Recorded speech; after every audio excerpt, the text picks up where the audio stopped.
Greetings and welcome. Today, we delve into the tumultuous Book of Judges, a time of heroes and villains, of faith and treachery. Our tale unfolds in the fertile valleys of Shechem, where we encounter Abimelech, the son of Gideon. Unlike his humble father, Abimelech craved power, fueled by entitlement and ruthlessness. He saw an opportunity to seize control and establish a dynasty. Abimelech cunningly manipulated the leaders of Shechem, appealing to their sense of kinship and self-preservation. Blinded by greed, the leaders of Shechem supported Abimelech's plan. With money from the treasury of the god Berith, Abimelech hired mercenaries to eliminate his rivals. In a brutal display, he orchestrated the massacre of his brothers, 70 sons of Gideon. Only Jotham, the youngest, escaped and later pronounced a chilling curse upon Abimelech and his accomplices. News of the massacre spread, leaving Shechem in stunned silence. Jotham, the youngest son of Gideon, appeared on Mount Gerizim to challenge Abimelech. He recounted the horrific events and contrasted his father's righteous leadership with Abimelech's treachery. Jotham's words were a prophecy, predicting the consequences of their actions. "Listen to me, you men of Shechem," Jotham proclaimed, "that God may listen to you." He told a parable of trees seeking a king, foreshadowing the destruction to come. Jotham's voice echoed across the valley, a lone voice of truth amidst the chaos. Abimelech proclaimed himself king, his hands stained with blood. His reign was one of tyranny and fear, delivering only oppression and paranoia.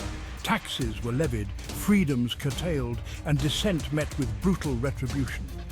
Abimelech surrounded himself with loyalists, eliminating suspected disloyalty. The seeds of discontent began to sprout within Shechem.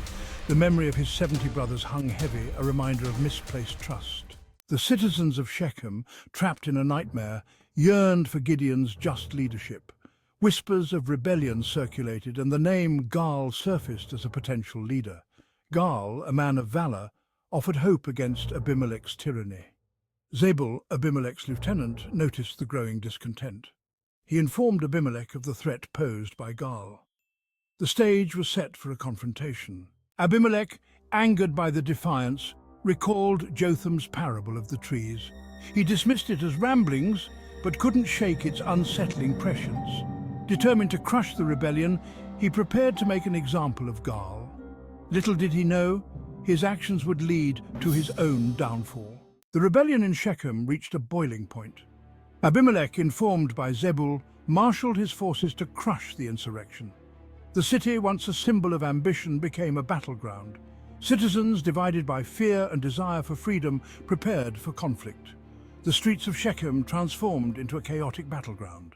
The battle for Shechem was brutal, with Gaal ultimately outmatched. Abimelech's mercenaries carved a bloody path, pushing Gaal to defeat. Zebul sowed discord within the rebels, weakening their resolve.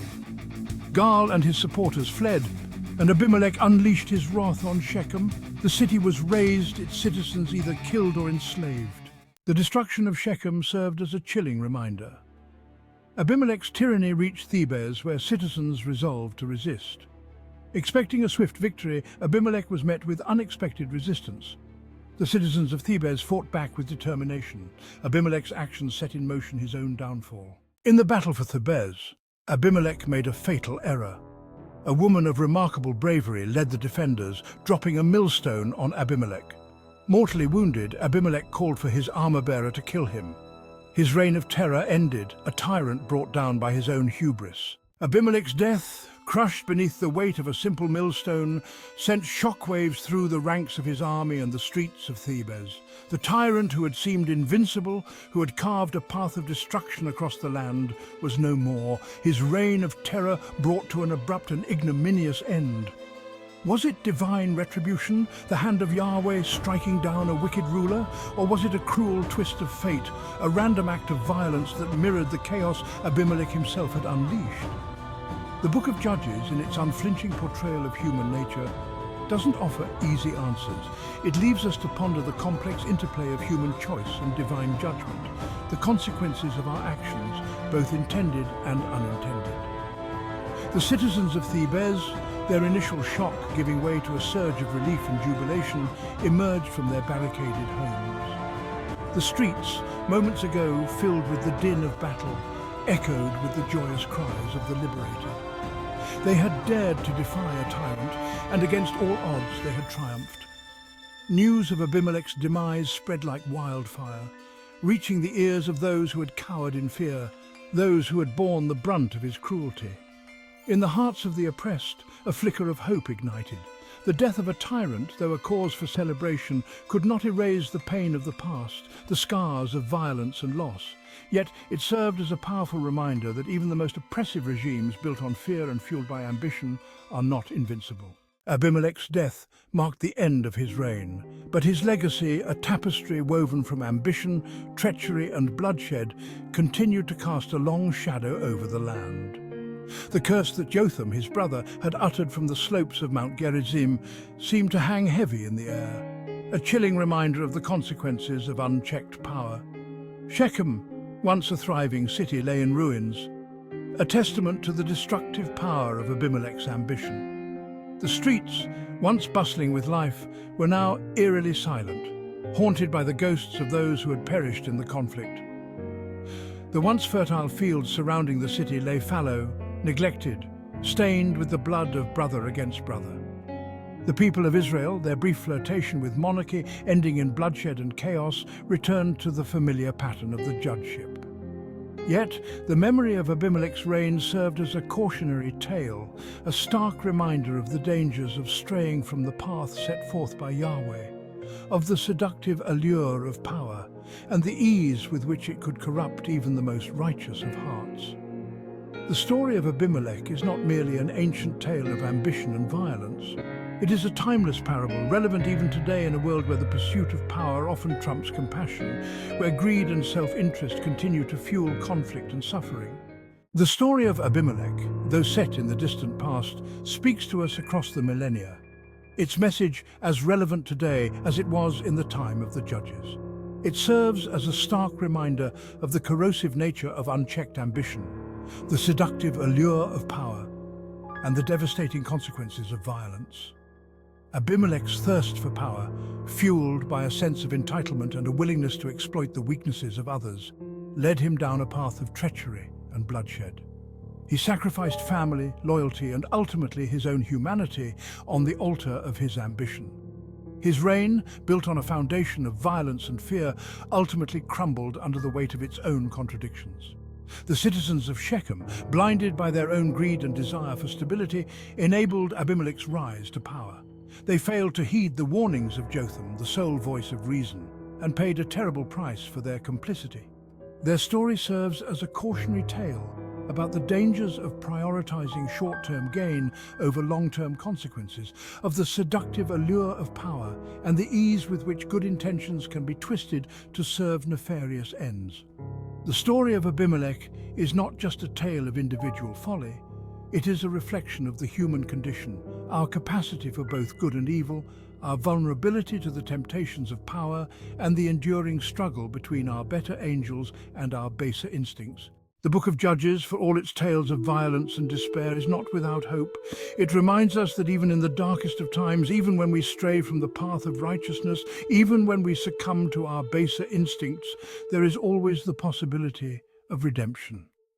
The cycle of sin and redemption, so central to the human experience, plays out repeatedly throughout the Book of Judges. The Israelites time and again turn away from Yahweh. Seduced by the idols of neighboring tribes, their faith tested, their loyalty wavering. And time and again, Yahweh, in his infinite mercy, raises up judges, flawed but faithful individuals, to deliver his people from oppression, to guide them back to the path of righteousness. The story of Abimelech, though a stark reminder of the consequences of unchecked ambition and violence, also underscores the importance of courage, resilience, and the enduring power of faith. Even in the face of overwhelming odds, even when confronted with the darkest aspects of human nature, there are those who refuse to succumb to despair, who dare to stand up for what is right, who cling to the belief in a better tomorrow. The Book of Judges does not offer easy answers or simplistic solutions. It does not shy away from the complexities of human nature or the harsh realities of a world often marred by violence and injustice. Yet within its pages, we find a glimmer of hope, a reminder that even in the midst of darkness, the human spirit, guided by faith, and fueled by a yearning for justice, can still find a way to endure, to resist, and ultimately to triumph. The gruesome demise of Abimelech, crushed beneath the weight of a millstone, serves as a stark reminder of the wages of sin. His story, a chilling tapestry woven from ambition, betrayal, and ruthless violence, stands as a cautionary tale for all time. From the outset, Abimelech's pursuit of power was tainted by his willingness to shed innocent blood. The massacre of his 70 brothers, a horrific act designed to eliminate any rivals to his claim, set in motion a chain of events that would ultimately lead to his own destruction. His reign, built on a foundation of fear and oppression, bore the bitter fruit of rebellion and bloodshed. The citizens of Shechem, initially seduced by Abimelech's promises of prosperity and stability, soon learned the true cost of their complicity in his rise to power. Their city, once a symbol of hope and promise, lay in ruins, a testament to the destructive power of unchecked ambition and the futility of placing trust in a leader devoid of moral compass. Jotham's curse, uttered from the heights of Mount Gerizim, echoed throughout Abimelech's brief and bloody reign. Like a dark prophecy, it foretold the inevitable consequences of his actions, the price of turning away from righteousness and embracing a path of violence. Abimelech's story reminds us that true leadership springs not from a lust for power, but from a heart of service, humility, and a deep reverence for the sanctity of human life. It compels us to examine our own hearts, to confront the seductive allure of ambition, and to choose the path of righteousness, even when it demands courage, sacrifice, and a willingness to stand against the tide. Though set in the ancient world of judges and kings, the story of Abimelech retains a chilling relevance even today. Its themes of unchecked ambition, the corrupting influence of power, and the cyclical nature of violence resonate deeply in a world still grappling with these very same issues. Across the globe, we witness the rise of leaders who, like Abimelech, prioritize personal gain over the welfare of their people, who exploit fear and division to consolidate their grip on power, and who resort to violence and oppression to silence dissent. We see the corrosive effects of greed and ambition in the halls of government, in the boardrooms of corporations, and even in our own personal lives. The temptation to compromise our values, to take shortcuts, to prioritize self-preservation over integrity, is a constant challenge, one that requires constant vigilance and a steadfast commitment to our principles. Yet the story of Abimelech, for all its darkness, also offers a glimmer of hope. It reminds us that the human spirit, even when confronted with seemingly insurmountable odds, possesses an innate capacity for resilience, for resistance, for a yearning for justice and righteousness. The citizens of Thebes, though facing a formidable foe in Abimelech, chose to resist his tyranny, their courage fueled by a belief in something greater than themselves, a yearning for a world free from oppression. Their victory, though achieved at a great cost, serves as a timeless reminder that even the most oppressive regimes, built on foundations of fear and violence, are not invincible. If you enjoyed this video, please hit the like button and share. It's a small gesture, but one that is truly appreciated. And if you haven't already, come on over and join our family by subscribing to our channel. May God bless you and all your endeavors. Thank you for watching.